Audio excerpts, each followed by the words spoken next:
Hello students, good morning. आज मैं degree part 2 के लिए थर्ड पेपर से ऑनलाइन क्लास लेने जा रहा हूँ। मैं आशा करता हूँ कि मेरी इस वीडियो टीचिंग से पार्ट 3 के राजनीति विज्ञान के छात्र लाभान्वित होंगे। आज मैं राष्ट्रपति की स्थिति, पोजीशन ऑफ प्रेसिडेंट पर अपना क्लास लेने जा रहा हूँ। आज के पहले राष्ट्रपति पर मैंने जो क्लास लिया था उसमें राष्ट्रपति की नियुक्ति कैसे होती है, राष्ट्रपति के अधिकार एवं कार्य क्या हैं, फिर उसके बाद के क्लास में इमरजेंसी पावर्स ऑफ प्रेसिडेंट यानी राष्ट्रपति के संकटकालीन अधिकार पर क्लास लिया था। आज मैं राष्ट्रपति की स्थिति यानी position of president, position of Indian president, भारतीय राष्ट्रपति की स्थिति क्या है, इस पर मैं अपना वीडियो टीचिंग के माध्यम से क्लास ले रहा हूँ। छात्रों, सरकार के दो रूप हैं। सरकार के दो रूप अध्यक्षीय और संसदीय है। अपने देश भारत में संसदीय शासन प्रणाली लागू है। संसदीय शासन प्रणाली के अंतर्गत सत्ता के दो प्रधान होते हैं, राष्ट्रपति और प्रधानमंत्री। राष्ट्रपति भारत के संवैधानिक प्रधान हैं। राष्ट्रपति के संदर्भ में विद्वानों का मत एक जैसा नहीं है। कुछ विद्वान कहते हैं कि भारत के राष्ट्रपति एक रबर स्टाम्प है। कुछ लोग कहते हैं कि भारत के राष्ट्रपति वास्तविक प्रधान है। तो आज मैं विस्तार से आप सभी को पढ़ा रहा हूँ कि भारत के राष्ट्रपति की स्थिति क्या है।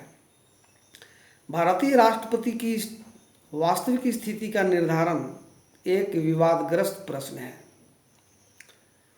कुछ विद्वानों का मत है कि राष्ट्रपति की शक्तियों से संबंधित संविधान के कुछ उपबंध इतने स्पष्ट हैं कि वह संविधान की अवहेलना किए बिना निरंकुश शासक बन सकता है। B.M. शर्मा ने लिखा है कि भारतीय संविधान ने राष्ट्रपति को व्यापक शक्तियां प्रदान की है, परंतु इस संबंध में कोई उपबंध नहीं दिया है कि वह इन शक्तियों का प्रयोग किस प्रकार करें। संविधान ने यह अभिसमयों पर छोड़ दिया है कि राष्ट्रपति अपने कर्तव्यों का पालन किस प्रकार करेगा, अर्थात क्या वह संवैधानिक प्रधान रहेगा या वह राज्य की कार्यपालिका का प्रधान भी बनना चाहेगा। कहने का तात्पर्य यह है कि भारतीय संविधान निर्माताओं ने संविधान में यह स्पष्ट नहीं किया है कि भारतीय राष्ट्रपति ब्रिटिश सम्राट की भांति एक संवैधानिक प्रधान यानी कॉन्स्टिट्यूशनल हेड है या अमेरिकी राष्ट्रपति की भांति वास्तविक कार्यपालिका का प्रधान यानी रियल एग्जीक्यूटिव हेड है। संविधान में राष्ट्रपति की वास्तविक शक्तियों की अस्पष्टता के कारण विधि शास्त्रियों ने भिन्न तथा विरोधी मत व्यक्त किए हैं। इस संबंध में श्री मृत्युंजय बनर्जी ने कहा था कि राष्ट्रपति की स्थिति क्या होगी यह तो भविष्य ही बताएगा। फिर भी भारतीय संविधान के निर्माताओं ने भारी गलती की है तथा अस्पष्ट संविधान तैयार किया है जिसमें उपबंध कुछ किया गया है और अर्थ कुछ और निकलता है। सर्वप्रथम यह विवाद 18 दिसंबर 1951 को डॉक्टर राजेंद्र प्रसाद ने उठाया, जो केवल भारत के प्रथम राष्ट्रपति थे, जो केवल न भारत के प्रथम राष्ट्रपति थे बल्कि संविधान निर्मात्री सदन के अध्यक्ष भी रह चुके थे, यानी संविधान सभा के अध्यक्ष भी थे। उन्होंने प्रधानमंत्री को एक टिप्पणी भेजी जिसमें कहा गया कि वह विधेयकों पर अपनी सहमति देने, संसद को संदेश भेजने तथा विधेयकों को पुनर्विचार के लिए संसद को लौटाने जैसे विषयों में मंत्रिपरिषद की सलाह से नहीं बल्कि स्वविवेक से अपना निर्णय लेना चाहते हैं। वर्षों बाद तक यह विवाद दबा रहा, परंतु 28 नवंबर 1960 को भारतीय विधि संस्थान इंडियन लॉ इंस्टीट्यूट में भाषण के दौरान राष्ट्रपति डॉक्टर राजेंद्र प्रसाद के वक्तव्य कि संविधान में कोई ऐसी सुनिश्चित व्यवस्था नहीं है जिसके अनुसार राष्ट्रपति अपनी मंत्रिपरिषद के परामर्श के अनुसार कार्य के लिए बाध्य हो, से पुनः यह प्रश्न नए सिरे से विवाद का विषय बन गया। ऐसा ही विचार के मुंशी ने अपनी पुस्तक powers and functions of the president में व्यक्त किया है।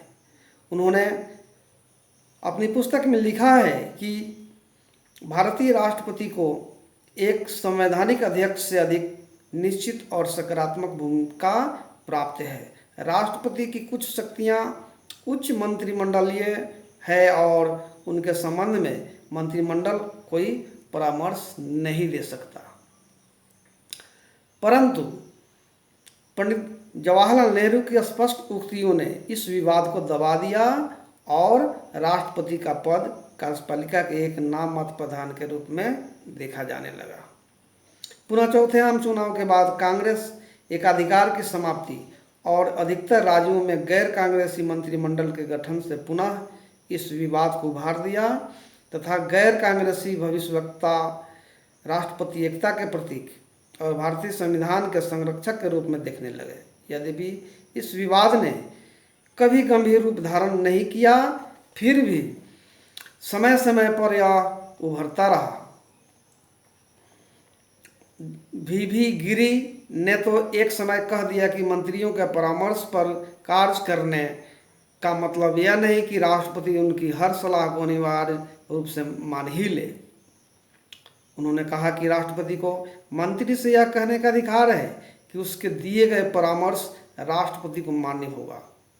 1967 में राष्ट्रपति पद के उम्मीदवार श्री सुब्बा राव और उनके समर्थकों ने स्वतंत्र राष्ट्रपति की धारणा का प्रतिपादन करते हुए कहा कि राष्ट्रपति केवल संवैधानिक प्रधान नहीं है और उस पर संविधान की व्यवस्थाओं को क्रियान्वित करने का विशेष भार है। इस प्रकार राष्ट्रपति की वास्तविक स्थिति के संबंध में समय समय पर विवाद उठते रहे हैं। संविधान के 42वें संविधान संशोधन 1976 द्वारा इस विवाद को खत्म कर दिया गया। इस संशोधन में यह कहा गया कि राष्ट्रपति अपने अधिकारों का प्रयोग मंत्रिपरिषद की सलाह के अनुसार करेगा। पुनः 44वें संशोधन में यह कहा गया कि राष्ट्रपति मंत्रिपरिषद के परामर्श को पुनर्विचार के लिए लौटा सकता है, लेकिन अगर मंत्रिपरिषद उसे दूसरी बार पुनः उस परामर्श को उसी रूप में भेजे तो दूसरी बार राष्ट्रपति को मंत्रिपरिषद द्वारा दिए गए परामर्श को मानना होगा। इसलिए यह स्पष्ट है कि संविधान के 44वें संशोधन से राष्ट्रपति की स्थिति स्पष्ट हो गई और किसी विवाद की गुंजाइश नहीं रही। लेकिन इस अस्पष्टता के बावजूद कार्यवाहक राष्ट्रपति श्री जति के आचरण ने पुनः विवाद खड़ा कर दिया। राष्ट्रपति के आचरण के संबंध में दूसरा विवाद तब उठ खड़ा हुआ जब पूर्व राष्ट्रपति रेड्डी ने श्री चरण सिंह को प्रधानमंत्री पद से त्याग पत्र देने के बाद विपक्षी दल के नेता श्री जगजीवन राम को प्रधानमंत्री पद के लिए आमंत्रित किए बिना लोकसभा को भंग करने का निर्णय ले लिया।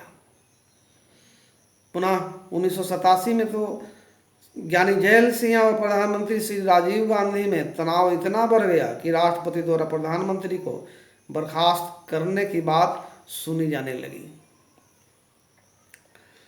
संक्षेप में हम कह सकते हैं कि राष्ट्रपति की वास्तविक स्थिति के संबंध में दो विचारधाराएं हैं।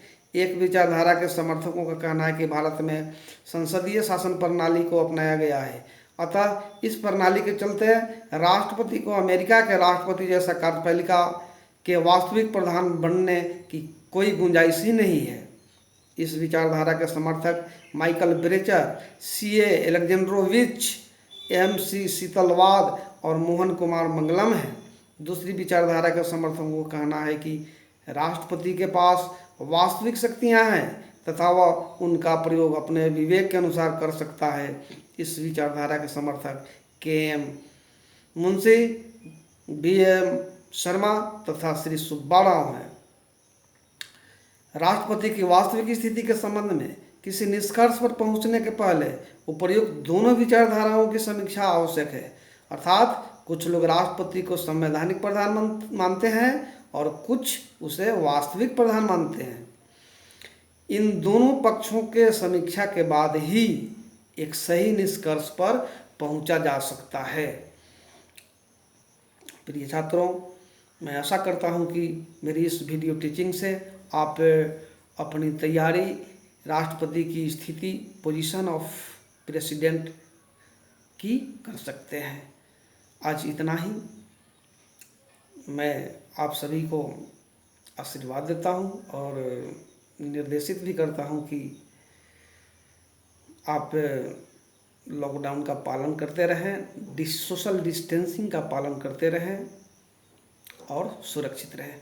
धन्यवाद।